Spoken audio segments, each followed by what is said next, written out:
Capítulo 32. Cordeles de luz. Como un rey al dejar a un pueblo con el don de su ausencia, para que pueda crecer y resolver sus propios problemas sin tener siempre la mano del monarca guiándolo. Del camino de los reyes, cuarta parábola. Una fulgurante grieta rasgó la realidad entre Dalinar, una fusión de tres reinos.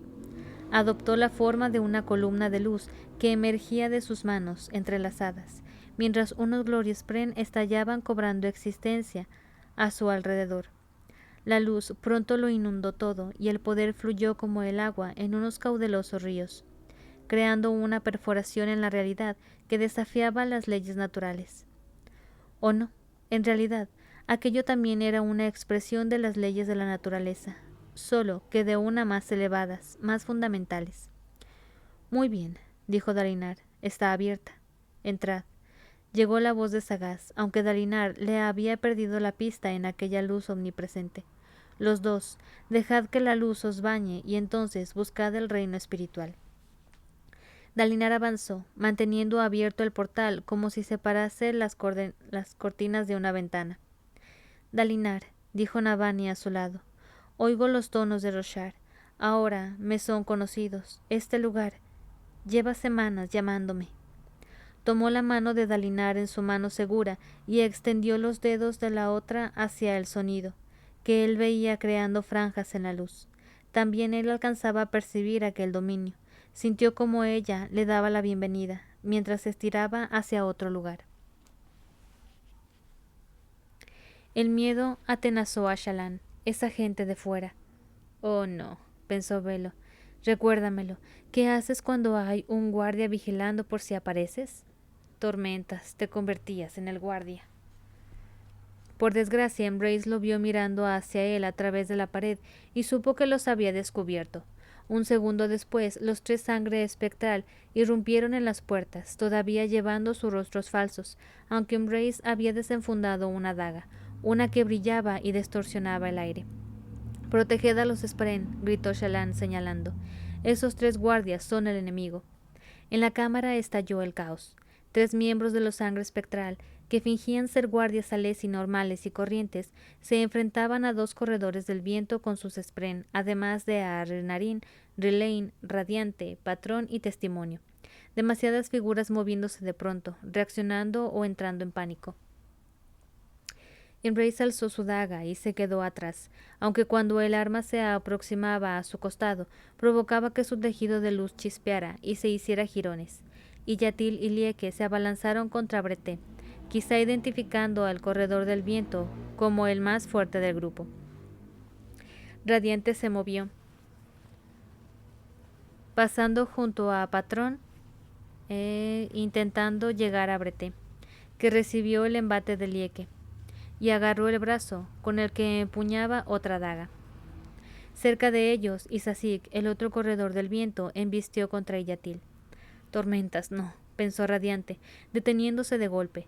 Era imposible que Isasik pudiera ocuparse de Iyatil, y en efecto, la mujer hizo un giro experto y aferró al corredor del viento más joven por el brazo mientras le daba un tajo, con un solo movimiento fluido. Lo arrojó a un lado, con sangre salpicándole de un corte que le cruzaba el cuello. Justo en ese instante se abrió la perpendicularidad de Dalinar. El poder vibró por toda la estancia, palpitando con la energía de las tormentas, y Shallan sintió que le recorría el cuerpo entero como agua caliente en las venas. Dio un respingo asombrado, mientras fuera de la sala los Spren empezaban a amontonarse y rascar la puerta. Y Yatil saltó hacia ella, mientras alzaba un cuchillo ensangrentado, que por suerte era un arma convencional. Entonces Radiante se separó de Shallan. Con armadura completa a pesar de estar en Shadesmar, creada a partir de un tejido de luz dorado de peso físico. Radiante interceptó a Iyatil en pleno salto y la estampó contra el brillante suelo cristalino. La mujer gruñó y atacó a Radiante, pero su arma rebotó inofensiva en la armadura esquirlada. La coraza no era real, pero ¿acaso había algo real en aquel lado? ¿Qué había creado aquella torre entera, sino la investidura en crudo del hermano? Radiante retuvo a Iyatil haciéndola de un brazo, pero la sangre espectral se zafó de la presa con un practicado movimiento de lucha cuerpo a cuerpo. Giró alrededor de Radiante, que intentó en vano agarrarla de nuevo.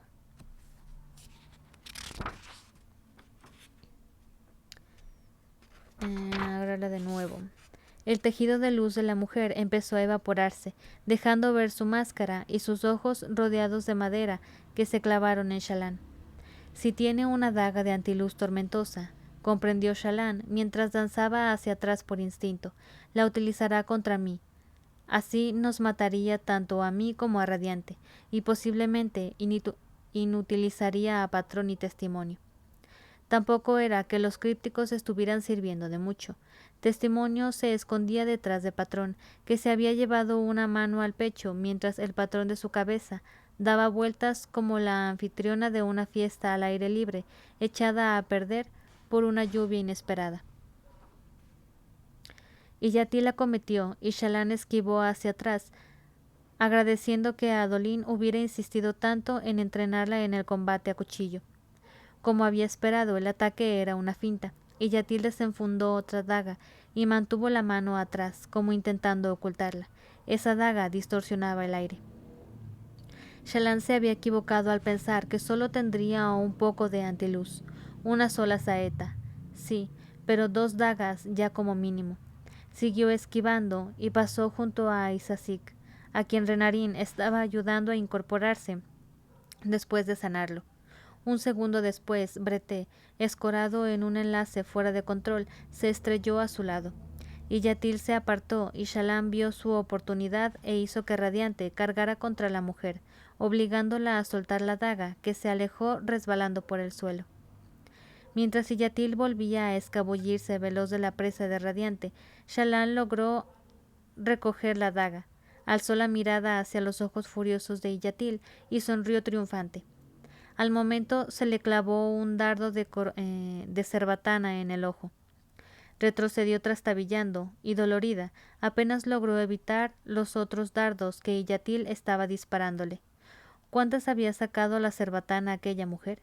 Shallan se alejó a toda prisa, creando ilusiones de sí misma para distraer a su adversaria, y se arrancó el dardo del ojo. ¡Ah, su perra madre!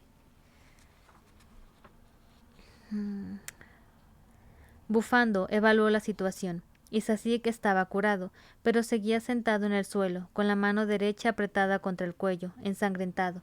Lieke se enfrentaba a Relein y a un Spren de los corredores del viento.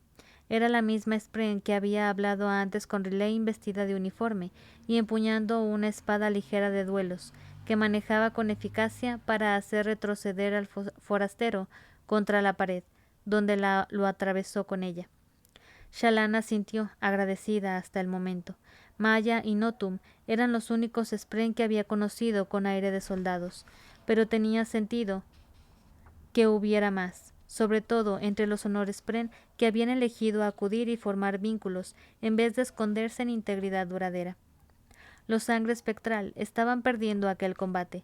Quizá fueran mejores guerreros individuales, pero se enfrentaban a 5 radiantes, además de los Spren y las ilusiones de Shallan. Radiante obligó a Iyatil a recular hacia una esquina mientras Lieke, quien no parecía tener ningún Spren, moría por el ataque de su adversaria. Flácido y cubierto de sangre, el alboroto cesó tan de repente como había comenzado. ¿Vas a subir los capítulos a YouTube? Sí, los estoy subiendo a YouTube.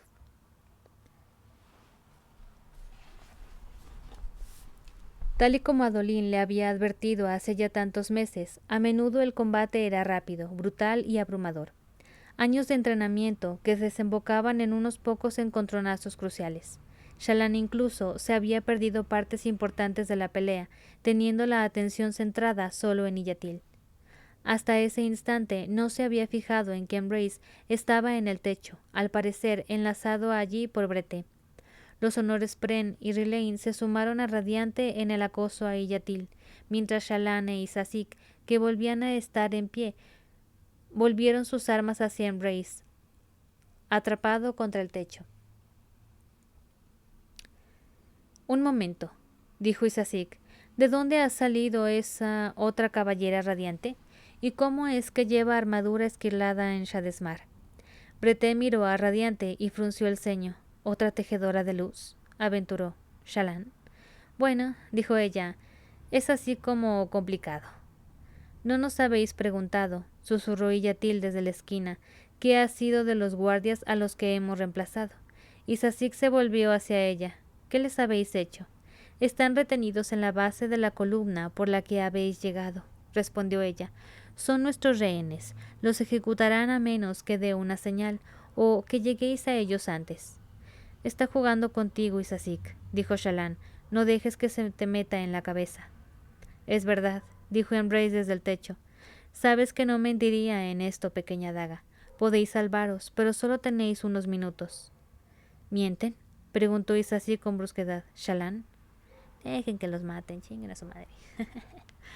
Si no son personajes principales, me valen verga.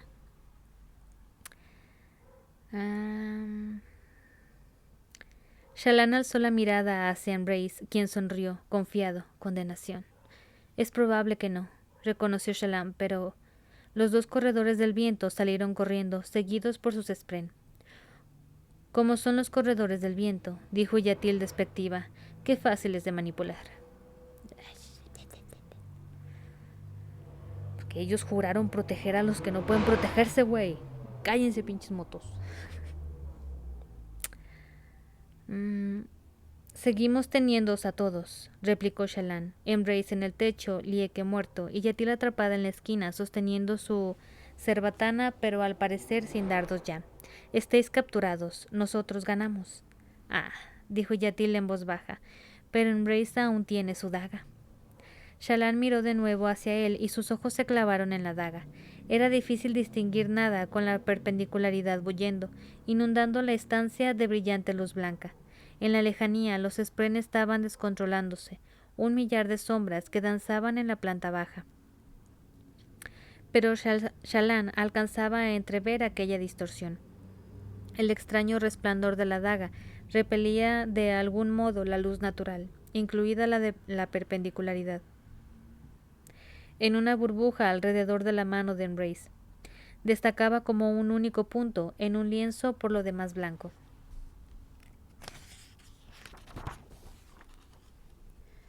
Embrace, dijo Shallan de pronto temerosa. Embrace, ¿qué estás haciendo? ¿Alguna vez has visto una perpendicularidad colapsar sobre sí misma, pequeña daga? Preguntó él. Embrace, yo tampoco, dijo Embrace desde el techo, pero dicen que es espectacular. Arrojó la daga. Shallan saltó hacia ella, pero estaba en mala posición. La antiluz impactó en el centro del portal. Una explosión sacudió la cámara. Valiendo peca. Estaba funcionando. Dalinar sentía cómo empezaba a formarse la visión, despacio al principio, como si el reino espiritual se resistiera.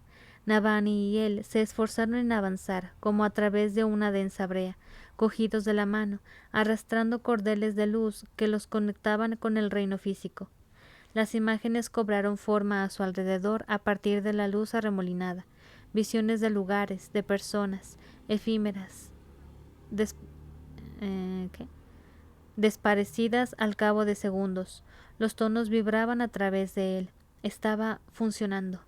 Miró a Navani sonriente. Entonces, detrás de ellos, algo se partió. La conexión de ambos con el reino físico dejó de existir, y algo llegó en tropel hacia ellos, poder, viento y chillidos. Rayos. Capítulo 33. La confluencia de toda oscuridad y toda pena. Ojalá tengas el coraje, algún día, de marcharte, y la sabiduría para reconocer ese día cuando llegue. De El Camino de los Reyes, cuarta parábola. Y voy a marcar esa frase.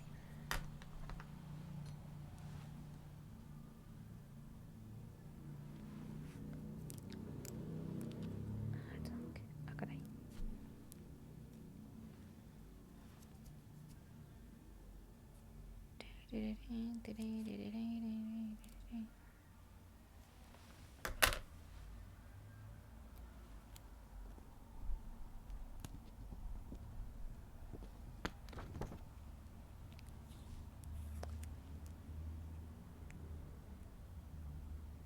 Continúo.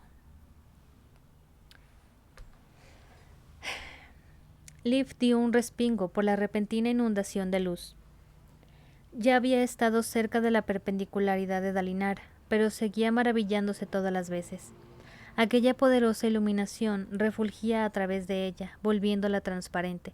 Hasta escondida en los pequeños túneles del aire como estaba, era imponente.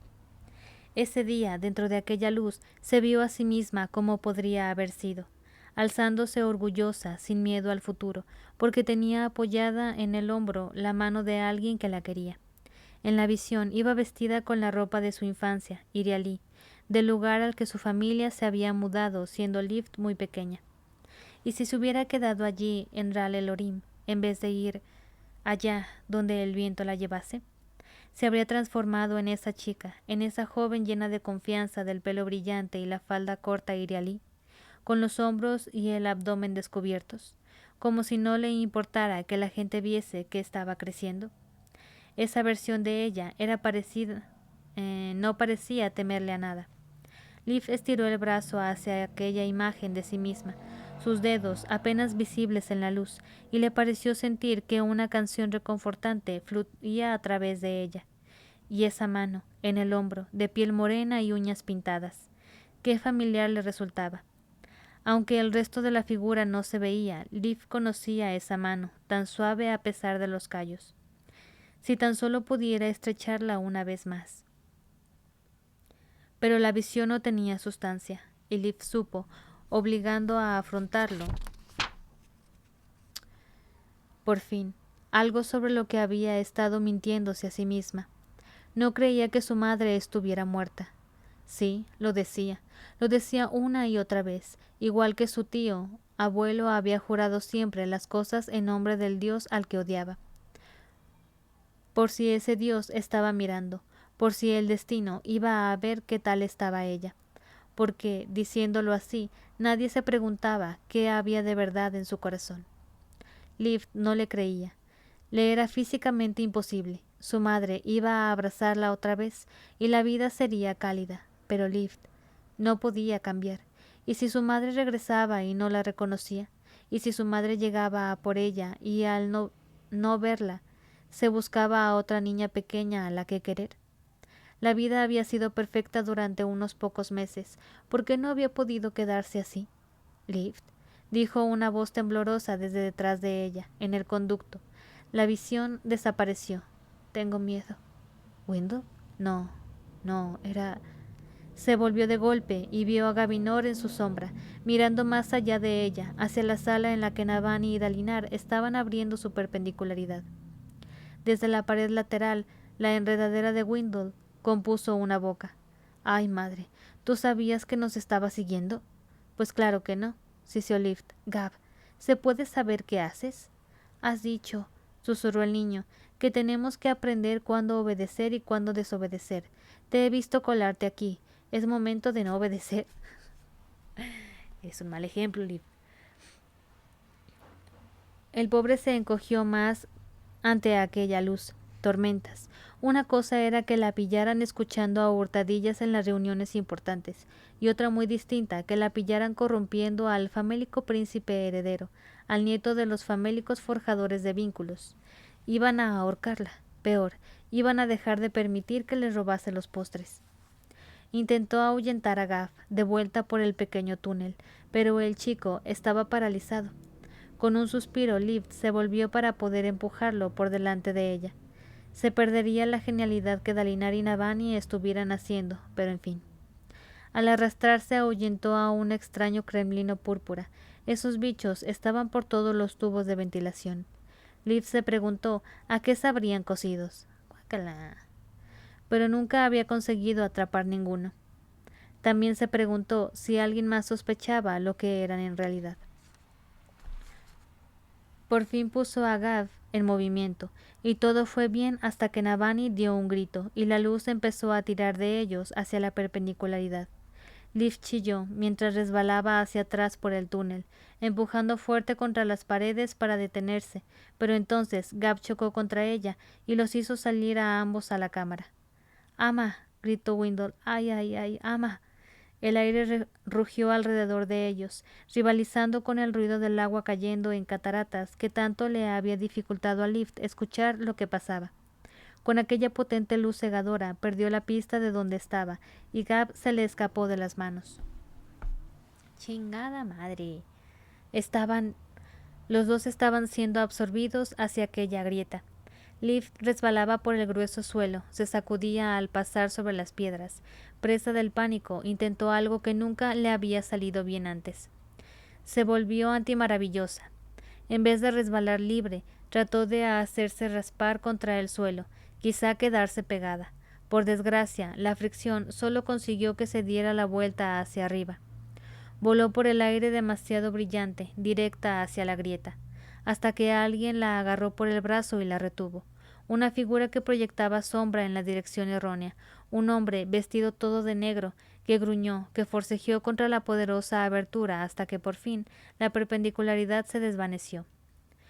Lift se derrumbó al suelo, cayendo como una cometa sin viento. Apenas distinguía nada, solo formas y sombras, aunque enseguida empezó a recobrar la vista. «Gracias», murmuró.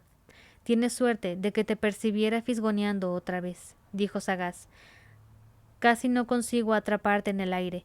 Estáis en deuda conmigo los dos». Liv se relajó mientras Windle llegaba a toda prisa. «Ajá, ¿y el niño?» «¿Y el niño, güey?» «Oh, ¿qué ha sido eso?», exclamó el Spren. «Maes Hoid, ¿qué ha pasado?» «Ojalá lo supiera», dijo sagaz. «Sus anclas han desaparecido y, bueno, ellos también». «Un momento». Liv abrió los ojos. «¿Se han metido ahí dentro del todo, con los cuerpos incluidos?» Siempre que ella se había colado en las visiones de Dalinar, había dejado atrás el suyo. «Sí», respondió sagaz. «¿Y tú no me das las gracias por rescatarte? ¿Qué cosas?» Liv frunció el ceño, confusa hasta que vio el cremlino de antes alejarse revoloteando con unas alas que apenas podían mantenerle en el aire. Así que cuando sagaz había dicho «los dos», se incorporó de sopetón. «Gav».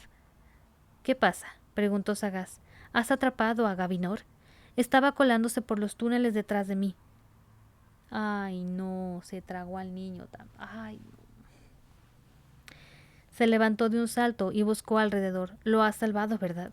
«No lo he visto», reconoció sagaz. «¿Cómo que no?», gritó ella. «A mí sí que me has visto, Liv. Estás tan investida que me sorprende que la gente normal no lo note. Brillas tanto para mi sentido vital que eclipsas a todo lo que está cerca. ¿Estás segura de que Gavinor estaba aquí?» Ella asintió, y entonces los dos desviaron la mirada, despacio, hacia la sección desnuda de piedra donde había estado el portal. «Demonios». «Mierda», dijo Lift. «Eso se lo has oído a Sahil, ¿verdad?», preguntó sagaz mientras sus ojos se volvían distantes. «¿Por qué decís todo lo mismo?» «Los rosarianos no usáis esa palabra como interjección», dijo sagaz, con la expresión todavía extraña, mientras daba una lenta vuelta sobre él mismo. «Así vas a confundir a la gente. Las mejores palabras son las que no entiende casi nadie. Eso es justo lo contrario a cómo debería funcionar el lenguaje». «Claro, porque a ti se te entiende todo lo que dices. En todo caso, ¿qué estás haciendo? ¿Deberíamos entrar en pánico?» «Diseño y yo estamos escrutando en el reino cognitivo», respondió sagaz, «por si tenemos suerte y los forjadores de vínculos han terminado en Shadesmar». «¿Y?», preguntó ella. «Veo los restos de un cadáver, Malwish, a juzgar por esa máscara rota, y una sala destruida. Eso es curioso. Pero no hay rastro de Gav, Dalinar ni Navani. Por desgracia, parece que sí que han entrado en el reino espiritual». «Lo cual significa...». Sagaz centró la mirada en ella y entonces apretó los labios formando una línea. «Solo nos queda esperar que Dalinar logre volver en los próximos 8 días». «¿Y si no lo hace?». Liz miró a Windle, que se había encogido formando un pequeño montón de enredaderas y daba suaves gemidos. Tormentas. Gav estaría aterrorizado. ¿Podía ella hacer algo? «Esto lo complica todo», dijo sagaz. «El contrato prevé que Dalinar muera antes de la hora límite que intente ganar tiempo y que otra entidad impida su llegada, pero si no se presenta a consecuencia de sus propias decisiones, creo que se consideraría una renuncia. O sea, perdemos. Peor, repuso Sagaz. Sería como si Dalinar hubiera incumplido el contrato, rompiendo su juramento. Dado que Dalinar representa a Honor, cuyo poder es lo que mantiene a Odium atado a este planeta, si Dalinar no aparece, Odium quedará suelto por completo, será libre para arrasar el Cosmere. Tormentas. A lo mejor Gav no era el único que estaba en apuros, solo que... ¿Y no queremos que Odium se marche? Odium desatado sería algo terrible, dijo Sagaz, yendo al lugar donde se había abierto el portal. Se arrodilló y apretó los dedos contra la piedra. Si no lo refrenara su miedo a las otras esquirlas, no te haces una idea de la destrucción que provocaría. Ya, claro, respondió Lift, pero nosotros ya lo hemos tenido encima desde siempre. Igual ahora les toca a otros. Pues sí, ¿no?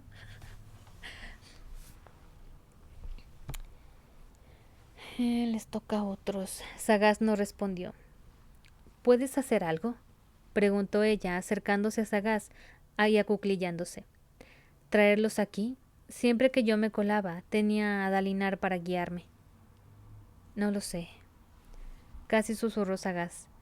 Se lo he advertido. Voy a tratar de pensar en algo que nos ayude. Puede que me lleve un tiempo. Miró hacia la puerta. Eso es que alguien llama.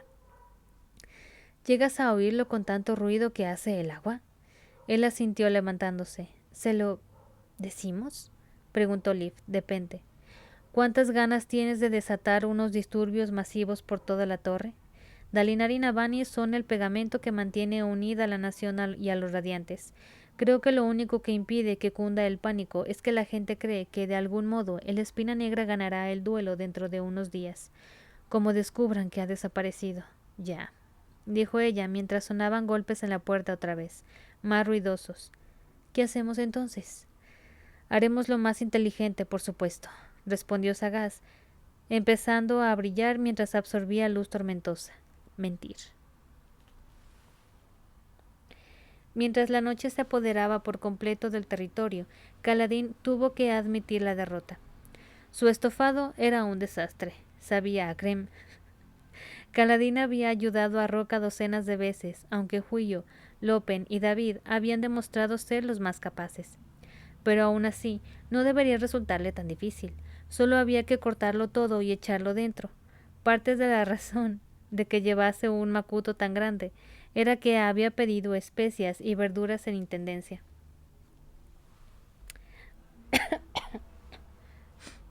Estaba en cuclillas junto a su pequeña cacerola, una pobre sustituta del gran caldero de Roca, frustrado. ¿Quizá más pimienta? La espolvoreó y probó aquella basofia, que ahora sabía a creme un poquito más especiado. Gimió desesperado y se dejó caer a su roca. La primera luna había salido e iluminaba a Seth, tendido boca arriba en la hierba, sin esterilla, con solo una manta como almohada. Estaba dándole bocados a una ración de viaje. ¿No sale bueno?, susurró Sil, sentada cerca de una roca, a tamaño completo, con su falda de cotacama de dobladillo violeta ondeando al viento. Tiene que cocer a fuego lento, mintió Kaladin. ¿Le has puesto pedazos de raciones de viaje? Necesitaba carne, las barritas vienen a ser cecina. Tal vez no había sido la mejor elección, pero bueno, tal vez, dejándolo cocinarse más. Sin muchas esperanzas, añadió otro pellizco de especias. Ay, Kaladin. ¿Vas a envenenar a Seth? A la cacerola burbujeante. Pero Tormentas, había tardado tanto que Seth ya estaba cenando por su cuenta. Si se hacía un estofado nocturno, era sobre todo para atraer a la gente, para animarla a relacionarse mientras comía algo inesperadamente bueno. Solo que a Seth no parecía importarle que las cosas supieran bien. Bueno, dijo dejando de mirar la cacerola para encararse hacia Seth. Así que esta es tu tierra natal. Como es obvio, replicó Seth. ¿Tu casa está por aquí? Cerca. ¿Quieres ir a verla? Seth se encogió de hombros, ya con los ojos cerrados. Allí no hay nada para mí. Podría ayudar de todos modos. Te he dicho que no necesito ayuda. Kaladin se volvió y removió el estofado, más que nada por estar haciendo algo. Yo antes también lo pensaba, respondió, subiendo la voz para que Seth lo oyera desde atrás. Bueno, en realidad antes lo decía. Siempre supe que necesitaba ayuda, y una parte de ti lo sabe también, Seth. Reconocerlo no es mostrar debilidad. De verdad que podemos silenciar esas voces. Me malinterpretas, repuso Seth. Cuando digo que no necesito ayuda, no es porque carezca de la capacidad de identificar mis taras. No es normal que me persigan las voces de los muertos. Del mismo modo, sé reconocer que otras personas no se sienten tan intimidadas por las decisiones como yo. Cuando digo que no necesito ayuda, es porque así es como debo de estar. He asesinado a muchos inocentes. Elegí seguir las tradiciones rotas de un pueblo tan asustado por la verdad que me exilió antes de tener que afrontarla, y por ello merezco sufrir. Es lo correcto. Si ahora tú lo sanaras, estarías haciendo algo inmoral. Es por eso por lo que te digo que no quiero tu ayuda. Déjame en paz. No es inmoral dejar de padecer, Seth, dijo Kaladin mirándose de nuevo, claro, porque tú siempre estás bien feliz. Seth solo cerró los ojos, sin responder. Condenación. Kaladin apretó los dientes. Entonces se obligó a sacar la flauta y extender por delante de él los papeles que Sagaz le había dado con sus explicaciones. Necesitaba algo que lo relajara, y quizá aquello serviría. Se equivocaba. Apenas había pasado un día desde que Sagaz le enseñara la posición de los dedos, pero a Kaladin le costaba horrores reproducirla. Al principio no consiguió hacer ni un solo sonido. Lo que vino después fue un ruido rasposo, débil, nada parecido a la bella y ligera música que había tocado Sagaz. Después de una tosuda media hora intentando tocar, Kaladin arrojó la flauta hacia abajo y vio cómo se clavaba en el blando suelo, igual que un cuchillo en la madera. Se levantó de la roca junto al fuego y se perdió enfurruñado en la noche, dando patadas a aquella estúpida hierba que se negaba a apartarse de su camino. Sil lo alcanzó en la penumbra, iluminada por la luna. Se le daba mejor ayudar que a él, porque supo que debía quedarse callada mientras Kaladin respiraba y respiraba, intentando exhalar sus frustraciones. No puedo hacerlo, Sil, dijo al cabo. Lo único que se me ha dado bien en esta vida es la guerra. Hasta cuando me obligaron a estar de permiso, encontré la forma de luchar por la torre. Soy un inútil, a menos que esté matando algo. Sabes que eso no es verdad. ¿Qué voy a saberlo? Restalló Kaladin. Siempre he sido demasiado bueno matando. Eso tienes que reconocerlo, porque es lo que te trajo hacia mí. Lo que me atrajo, dijo ella, fue una fuerza de voluntad, una determinación y un deseo de proteger. Sí me gusta la forma que tienes de bailar con el viento cuando empuñas una lanza, pero no es el acto de matar, Kaladin. Nunca lo ha sido. Él no respondió. Mantuvo la mirada perdida en la oscuridad. Esto es tu cerebro oscuro hablando, añadió Sil. No estabas matando cuando rescataste al Puente 4. Sacaste a 30 hombres de la oscuridad y los abismos y forjaste con ellos algo maravilloso.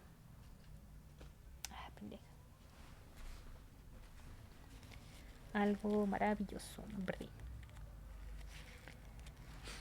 Claro, dijo él, forjé un grupo de asesinos. Una familia, lo corrigió ella. No intentes distorsionarlo. Yo estaba allí, Kaladin.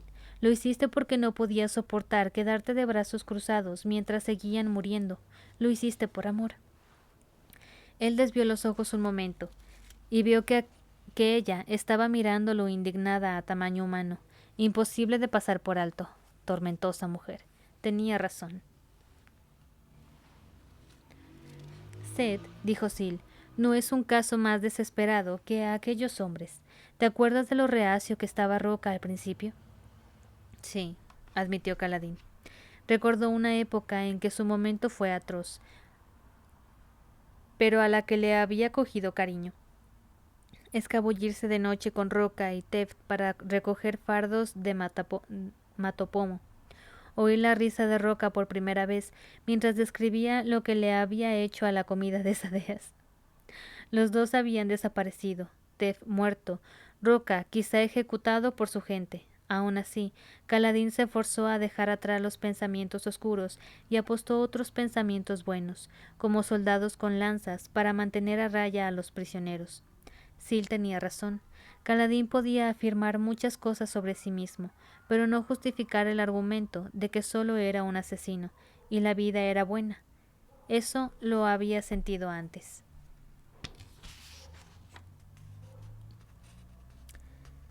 Hacer todo aquello no desterró la oscuridad, pero contrarrestarla con pensamientos activos sí que ayudaba. Es solo que ya no sé lo que soy, dijo Kaladin en voz baja, con más sinceridad. ¿O quién? Si no soy un soldado, ¿qué me queda? Sagaz me dijo que lo descubriera, pero eso me aterroriza, Sil. No puedo ser cirujano, como quiere mi padre. Lo mío no es una vida tranquila atendiendo a pacientes que traen brazos magullados y toses raras. ¿Y si son mentes magulladas o ideas raras? Preguntó Sil y miró atrás hacia la pequeña hoguera. Kaladin se sorprendió al ver que Seth había decidido probar el estofado. ¡Ay, tormentas! Echó a correr hacia allí con una excusa preparada, pero Seth ya se había terminado el cuenco cuando llegó. Volvería a comer esto si lo preparas. Kaladin frunció el ceño. Entonces, ¿cocerlo a fuego lento había funcionado? Probó una cucharada y sabía justo tan mal como antes, solo que, en fin, seguro que sí que estaba más bueno que las raciones de viaje. La cecina, con catfruta machacada y seca, tampoco era la comida más apetitosa del mundo. Había estado comparando su estofado con las obras maestras que preparaba Roca. Un listón imposible. Pero sí la única competencia eran las raciones militares. Seth se levantó y señaló con la cabeza hacia la negrura que era la cuenca de Shinobar. Esto está mal. ¿Mal? Yo no veo nada. Debería haber luz de velas, explicó Seth. Fuegos en las granjas y los pueblos. Solo veo oscuridad.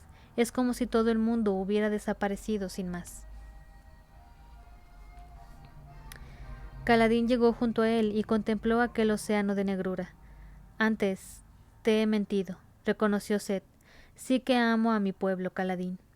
Mi exilio da la impresión de que no hay nada que me importe, y a veces me convenzo a mí mismo de que no merezco sentir nada, pero durante mucho tiempo el exilio fue lo que me demostraba a mí que los quiero, y quiero ayudar a mi pueblo. Eso es más importante para mí que la misión, aunque sea por ello un mal rompedor del cielo. Los ayudaremos, Seth, prometió Kaladin. Quizás sí que empecemos por visitar la granja de mi familia, para ver si nos revela algo. Seth le devolvió el cuenco a Kaladin y fue a tumbarse. Se tapó con su manta y rodó de espaldas a él. Bueno, aquello no había sido las risas alrededor de un caldero de estofado que Kaladin pretendía, pero sí que era algo. Se sentó y se comió un cuenco él también, terminándose lo que quedaba en la cacerola. Procuró no compararlo con el estofado de Roca y eso ayudó. Kaladin no quería habituarse a rebajar sus expectativas, pero al mismo tiempo no estaba dispuesto nunca a revaluar una situación era igual de malo. Quizá estaba esperando demasiado de Seth, demasiado deprisa. Kaladin había tenido paciencia con el Puente 4. Podía mostrar allí esa misma paciencia, pese a la tensión de un mundo a punto de partirse. Teniendo eso en mente, decidió recoger la flauta y hacer otro intento. Se alejó un poco para no molestar a Seth y se obligó a practicar, y sintió que el viento soplaba mientras lo hacía.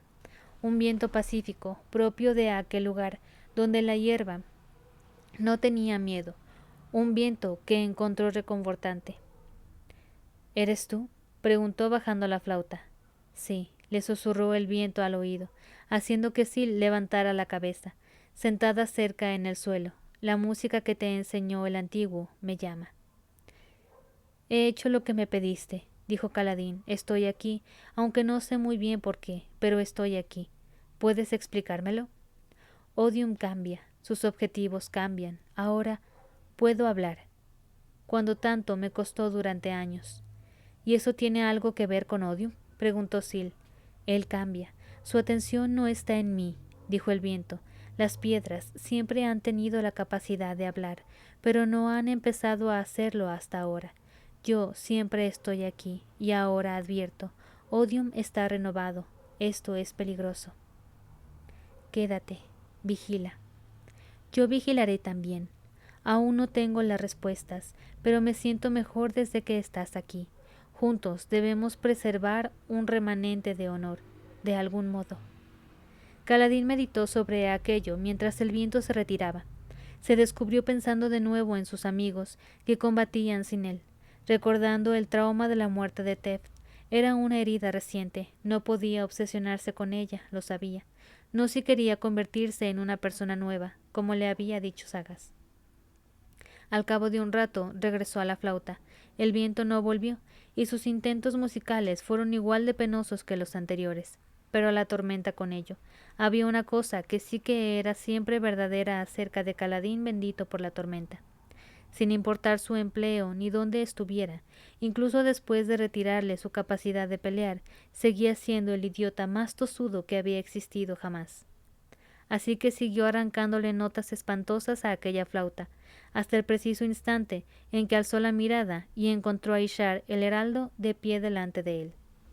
¡Ah, su madre!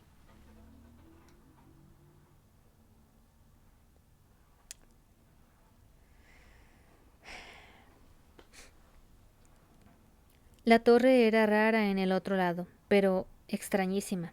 Y Lopen, claro, era un experto en cosas raras. Tenía un montón de primos raros. Los coleccionaba. Ok. Por tanto, podía decir con autoridad que aquel sitio era raro. Los sitios no raros no resplandecían. Era como si un edificio entero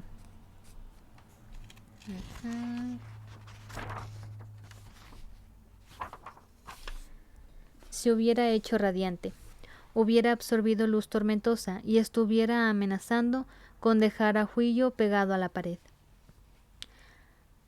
Unos spectespren lo siguieron como una panda de maleantes mientras los otros dos corredores del viento y él llegaban al lugar de la explosión.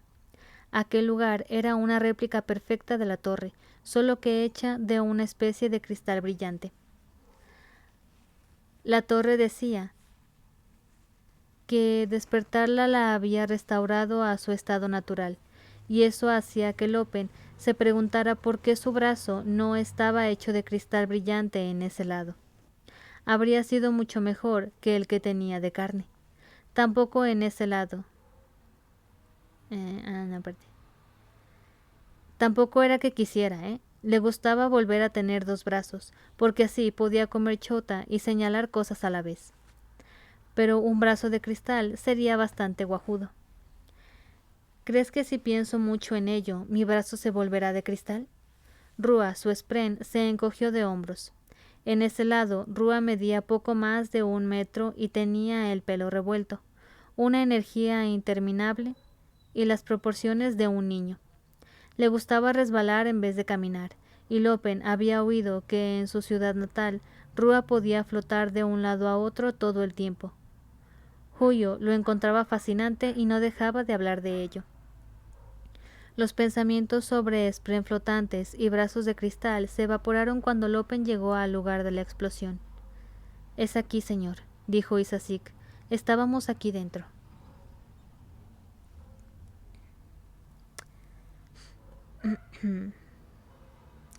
Una cámara destrozada, humeante. Todas sus paredes estaban agrietadas, y la que daba al pasillo había quedado destruida por completo. El suelo cristalino tenía un boquete abierto y el techo era una telaraña fracturada. Un cadáver maltrecho yacía entre tanta destrucción. «¿Estáis seguros?», preguntó Lopen. «Sí, señor. Cuando he vuelto para ayudar después de rescatar a los guardias, esto es lo que he encontrado, y al ver a ese hombre muerto, tan aniquilado, me he temido. ¿Qué? Dijo Lopen, ¿que los otros hayan terminado como papilla de persona? Isazik puso cara de estar teniendo náuseas, pero asintió. Aquí no hay papilla de persona, afirmó Lopen. La explosión ha sido gorda, pero no tan gorda. ¿Sabes? Como para que no quede ningún rastro de nadie. La verdad es que esperaba que hubieran pedacitos de Shalán mientras veníamos por el pasillo. Me alegro de no haber encontrado ninguno. Entonces, dijo Isazik, entonces tenemos que suponer que han cruzado la perpendicularidad, o escapado de algún otro modo. Pero eso los habría devuelto al reino físico, ¿no? Objetó Isazik, y ninguno de ellos está allí. Lopen no respondió.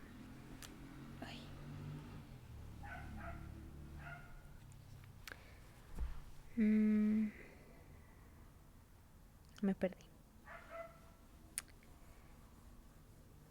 ¿Dónde? Aquí. Estaba claro que allí pasaba algo. Navani no decía nada, así que el hermano tampoco decía nada, pero él se lo olía cuando habían sucedido cosas raras. Era experto en lo raro. Las paredes guardaban secretos, literalmente, unos secretos importantes y terribles. Cosa que a Lopen le parecía de rechupete. Si la gente importante se ocupaba de las cosas, él no tendría que preocuparse por nada. Voy a dar por hecho que se encargan otros, le dijo a Isazik. Vámonos, tenemos que llevar volando a Erdaz a la gente del Bisón. Pero, si están muertos, ¿podemos hacer algo por ellos? Bueno, no, dijo Isazik, que descendió por el aire para observar el muerto, que estaba muy, muy muerto. Quedaba apenas lo suficiente para confirmar que no era ninguno de sus amigos. Si han escapado, prosiguió Lopen, y no quieren que nadie lo sepa, ¿estaremos ayudándolos si lo encontramos por ahí? No, respondió Isazik. Ya sabes cómo son los tejedores de luz. Si hubieran desaparecido en otro reino, dimensiones o lugar, ¿hay algo que tú y yo podamos hacer al respecto? No, dijo Isazik, elevándose de nuevo. Para eso haría falta un forjador de vínculos. Pues solo nos queda informar, concluyó Lopen. Hemos investigado para asegurarnos de que no los tienen prisioneros. Ahora nos toca suponer que todo saldrá bien, porque sea lo que sea que pase, es más grande que nosotros. Y dicho eso, echó a andar hacia las puertas juradas. Rúa corrió para no quedarse atrás, y Lopen vio que el tormentoso Spren ahora tenía un brillante brazo de cristal. Presumido, dijo Lopen, y entonces vaciló y habló en voz más baja. ¿Tú qué crees que les ha pasado, Nako? ¿Cómo es que Navani no está preocupada? ¿No está más preocupada? Renarín es pariente suyo, y Shalán también. Y al enterarse, ha levantado los hombros y ni ha soltado el chouta que estaba comiéndose. ¿Tú la habías visto encogerse de hombros alguna vez? Calló un momento. ¿Tú la has visto comer chouta alguna vez? Rúa señaló hacia el lejano sol, visible por los pelos a través del cristal reflectante, que eran las paredes de la torre en ese lado. ¿El sol? Preguntó Lopen. No, el reino de más allá, donde viven los dioses. ¿De verdad crees que han ido allí? Rúa asintió con entusiasmo. Vaya, condenación, dijo Lopen. Supongo que al menos están en el barrio adecuado, ¿sabes? Para buscar ayuda divina. Sí que era él, Ishar, plantado allí mismo en plena noche, sobre la herbosa ladera. Kaladin no lo había visto acercarse, ni había oído nada, pero estaba allí. Sil dio un respingo y se levantó. Ishar desvió la mirada de la luna para observarlos. Kaladin había memorizado la descripción de Dalinar y Sixil, pero no le hacían falta. De aquel hombre emanaba una fuerza, una sensación. Sí, aparentaba ser una persona normal, con aquella barba de fervoroso. Y aquella cabeza afeitada, casi como si fuese un prototipo para la orden religiosa que había venido después. Túnica azul, fajín dorado, gruesos brazaletes. Pero había más, inadvertido. la forma en que los pelillos de los brazos de Kaladin se erizaron, la forma en que los últimos vestigios de viento habían amainado de pronto, la forma en que ese hombre podía mirar a Kaladin y parecer que veía demasiado, ese aire y la pose con que se alzaba, recordaron a Kaladin a Ash, uno de los otros heraldos. Ishar dio un paso hacia Sil, entornando los ojos. Ella alzó el mentón y no se hizo pequeña, aunque Kaladin sospechaba que anhelaba huir. Una parte de él también lo deseaba. También quería alejarse de la mirada de aquel ser que no era del todo humano. Pero para eso había ido hasta allí. No te conozco, dijo Ishar volviéndose hacia Kaladin. Sé cuáles son todas las otras piezas que se mueven por este tablero, pero tú me habías parecido insignificante, y ahora aquí estás con el sin verdad, vinculado a la antigua hija. ¿Cómo te llamas? Kaladin, respondió él, a veces llamado el bendito por la tormenta. Bendito por la tormenta. No recuerdo haberte bendecido. Ishar frunció el ceño. Estás conectado con Dalinar, el falso campeón, y con Set, mi siervo. ¿Cómo? Kaladin hizo acopio de valor. Me envían para ayudarte. ¿Qué ayuda necesita un dios? Preguntó Ishar. Todos necesitamos ayuda a veces, dijo Kaladin. ¿Nunca te sientes abrumado? ¿Como si no pudieras fiarte de tus pensamientos? Tormentas, ¿había sonado muy ridículo? Te envía Dalinar, dijo Ishar. Ahora lo veo. Quiere confundirme, convencerme de que no soy un dios. No necesito tu ayuda, niño. Tu amo ya ha hecho bastante daño.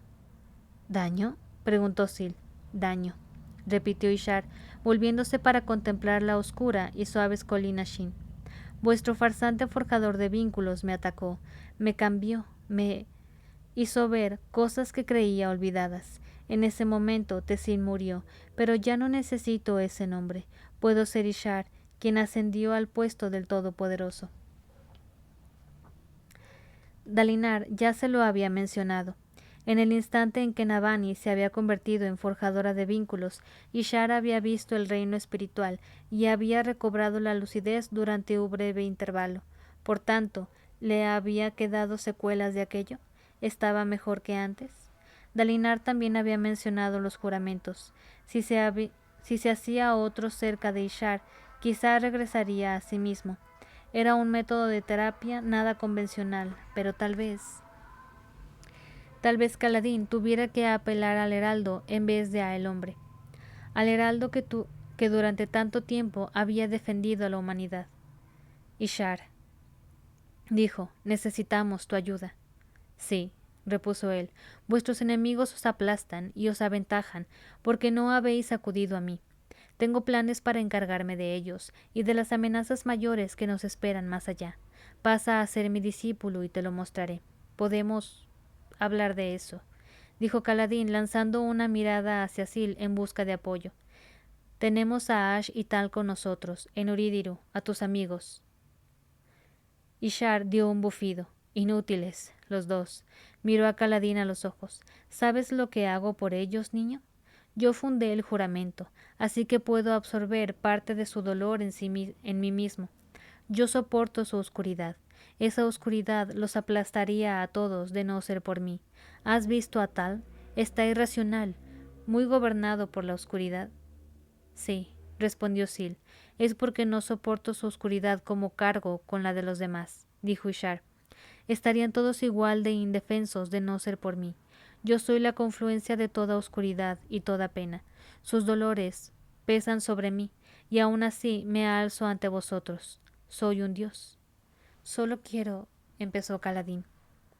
A ti no te había previsto, pero quizá debía hacerlo, teniendo en cuenta tu red de espíritu y tus conexiones. Hizo un gesto con la cabeza hacia Set en la distancia. Set ha venido a cumplir la tarea que le encomendé hace muchos años. Su senda será difícil. Si pretendes que te escuche, demuéstrame que puedes prestar un servicio. ¿En qué sentido? Preguntó Sil.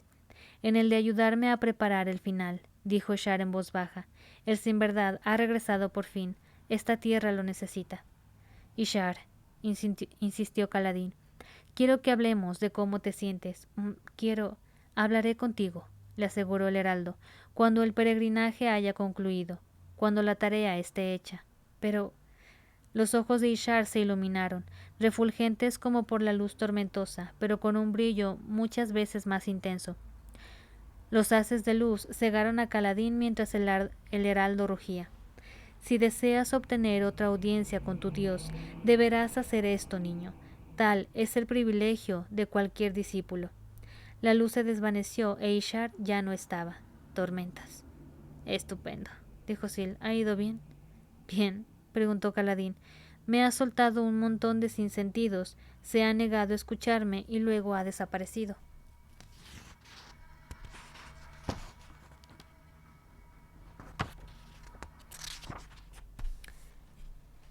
Pero no nos ha vaporizado ni nada de eso.